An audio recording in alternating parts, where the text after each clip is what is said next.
పడి ఎట్టగడతారు, మీకు ఏ నికర జలాల హక్కు ఉందని అంటూ అప్పుడు హరీష్ రావు వీళ్ళందరూ గొడవ చేశారు. అసెంబ్లీ పైకి కూడా ఎక్కాడు అప్పుడు హరీష్ రావు.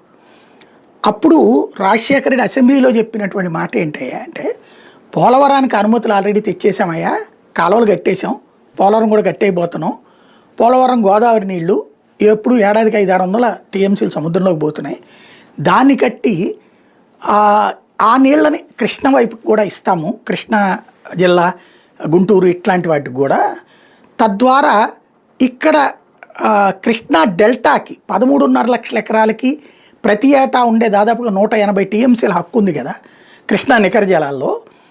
ఆ హక్కుని కృష్ణా నుంచి తీసేసి ఇదే ప్రకాశం బ్యారేజీ దిగున అనమాట అదంతా కూడా. అంటే కృష్ణా, గుంటూరు, పశ్చిమ గోదావరి, ప్రకాశం ఈ జిల్లాల్లోని 13.5 లక్షల ఎకరాల ఆయకట్టు ఇదనమాట ప్రకాశం బ్యారేజ్. అది యాజ్ ఫర్ నామ్స్ అంటే మన సాగునీటి చట్టాల ప్రకారం, ప్రపంచ అంతర్జాతీయ సాగునీటి జల చట్టాలు అంటారు, వాటి ప్రకారం first come first based project అంటారు అనమాట. తొలి ఆయకట్టుకి అంటే మొదట కట్టిన ఆయకట్టు హక్కు పూర్తయ్యాకనే నువ్వు మిగతా కొత్తగా పైన కట్టుకుంటావు, కింద కట్టుకుంటే ఎక్కడైనా కట్టుకోవచ్చు. హక్కు మొదట వాళ్ళకి ఇచ్చాక మిగతా వాళ్ళు వాడుకోవాలి, ఇది రూల్ అనమాట. దాని ప్రకారం కృష్ణా నది మీదన శ్రీశైలం నాగార్జున సాగర్ కంటే మొదటి హక్కు ఉంది ప్రకాశం బ్యారేజ్. వాటి